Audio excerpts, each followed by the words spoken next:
Al-Ghafur, Zat yang Maha Syukur yang telah memberikan beribu-ribu nikmat yang tidak terukur.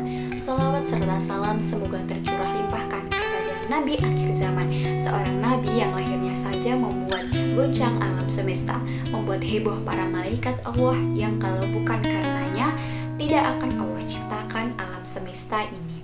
Siapakah dia? Tidak lain dan tidak bukan yaitu Nabi Muhammad SAW. Sebelum itu saya akan membacakan sedikit pantun. Hari Selasa pergi ke Cipondoh, bulan depan pergi umroh. Boleh saja mengidolakan banyak tokoh, tapi panutan tetaplah Rasulullah. Saya Erlina Dianti dengan NIM 223122227. Selama 7 menit ke depan saya akan membahas tentang 3 cara Rasulullah dalam membangun citra positifnya. Dewasa ini banyak kalangan yang berusaha keras hendak membangun citra diri atau personal branding. Bahkan cara-cara yang tak wajar dan brutal pun dilakukan demi dikenal banyak orang. Sangat sering kita jumpai seseorang yang hendak membangun citra diri agar dikenal banyak orang, tetapi menggunakan cara yang tidak tepat. Oleh karena itu, marilah kita belajar personal branding dari Rasulullah, sang pemberi teladan uswatun hasanah kehidupan yang hidup 16 abad yang lalu. Tidak dapat diragukan lagi bahwa Rasulullah merupakan pribadi yang sempurna. Bahkan ilmuwan barat Michel Hahar dalam bukunya 100 tokoh yang paling berpengaruh dalam sejarah menempatkan Nabi Muhammad pada urutan pertama.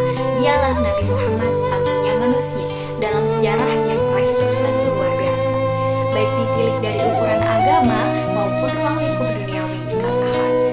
Ini menunjukkan betapa personal branding Rasulullah sangat luar biasa. Muncul pertanyaan, apakah selama hidupnya Rasulullah melakukan citra diri atau membranding kepribadiannya? Coba kita kejar jawaban atas pertanyaan itu. Tentu ingatan kita sampai kepada sebuah julukan Rasulullah yang sering kita dengar sejak kecil, yaitu Muhammad Al-Amin, Muhammad orang yang dipercaya.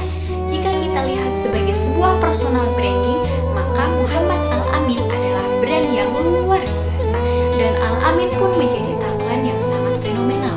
Tagline Al-Amin telah memenuhi kriteria bagaimana membuat tagline yang mudah diingat, singkat, jelas, fokus, dan mudah dimengerti. Dan lebih penting, tagline itu orisinal.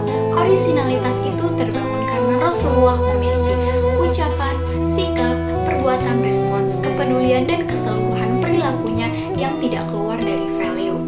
Gelar tersebut bukanlah klaim pribadi, tetapi diberikan oleh penduduk Mekah pada saat itu. Gelar Al-Amin bahkan tetap diakui mereka yang memusuhi beliau setelah periode kenabiannya hingga saat ini. Berikut 3 cara Rasulullah untuk mendapatkan personal branding Al-Amin. Yang pertama, didapat karena adanya satu kesamaan visi, hati, lisan, dan perbuatan. Karena personal branding adalah upaya memasarkan diri melalui citra tertentu yang dibentuk dan ditampilkan kepada banyak orang, maka konsistensi antara hati, lisan, dan perbuatan menjadi modal dasar dalam hal membangun personal branding yang kuat. Inilah yang dilakukan oleh Nabi Muhammad. Hal ini sejalan dengan ajaran Islam bahwa untuk mencapai keimanan yang sempurna, maka harus memenuhi syarat tasdik bil qalbi, iqrar bil lisan, dan amal bil arkan. Kedua, bukanlah rekayasa. Personal branding itu citra diri bukanlah merekayasa kepribadian ataupun mendesain sebuah kejadian yang tak sesungguhnya.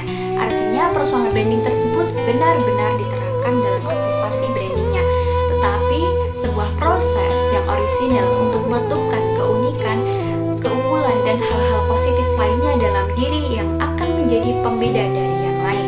Nabi Muhammad yang agung itu dikenal masyarakat bukan karena polesan media yang lebih banyak menampilkan dunia simulasi yang bercorak hiperrealitas, juga bukan karena peristiwa akrobatik yang dibungkus dengan informasi bohong yang dapat memantik perhatian halayak banyak. Sekali lagi, bukan begitu, melainkan dibangun dengan proses yang cukup panjang dan penuh dengan tantangan. Ketiga, tidak lahir dalam waktu sekejap. Philip Kotler, seorang bapak pemasaran dunia, mengatakan bahwa brand adalah simbol, merek, nama, logo, istilah, atau penggabungan dari semua itu. Dengan demikian, personal branding merupakan simbol atau ciri khas yang melekat pada diri seseorang. Maka untuk membangunnya tidak Muhammad melakukan proses itu selama bertahun-tahun dengan konsisten. Nabi Muhammad mendapatkan brand sebagai orang yang dapat dipercaya atau al-amin dimulai sejak beliau belum diangkat menjadi nabi. Kala itu suku Quraisy sedang berselisih tentang siapa yang lebih berhak meletakkan batu Hajar Aswad di Ka'bah. Situasi ini sangat menegangkan, bahkan hampir terjadi pertumpahan darah di antara mereka. Singkat cerita, Nabi Muhammad dapat menyelesaikan perselisihan tersebut. Bahkan semua pihak yang berselisih merasa lega karena sikap dan kebijaksanaan Nabi Muhammad. Jadi, personal branding bukanlah merekayasa kepribadian, tapi sebuah proses untuk meletupkan keunikan yang kita miliki dan tidak dimiliki orang lain. Fungsi brand sendiri adalah sebagai pembeda dengan brand yang lain, sehingga mudah dikenali. Ketika personal branding seseorang sudah kuat, maka ekuitas brand tersebut akan mengakar.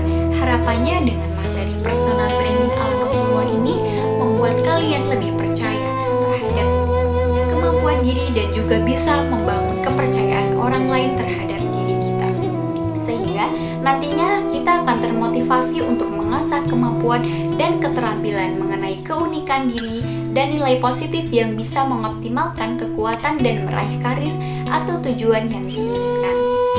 Kehebatan seseorang bukanlah pada seberapa banyak kekayaan yang dia peroleh, tetapi pada integritasnya dan kemampuannya untuk mempengaruhi orang-orang di sekitarnya secara positif. Hal tersebut merupakan kutipan dari Bob Marley. Cukup sekian dari saya, kurang lebihnya mohon maaf. Wabillahi taufiq wal hidayah. Wassalamualaikum warahmatullahi wabarakatuh.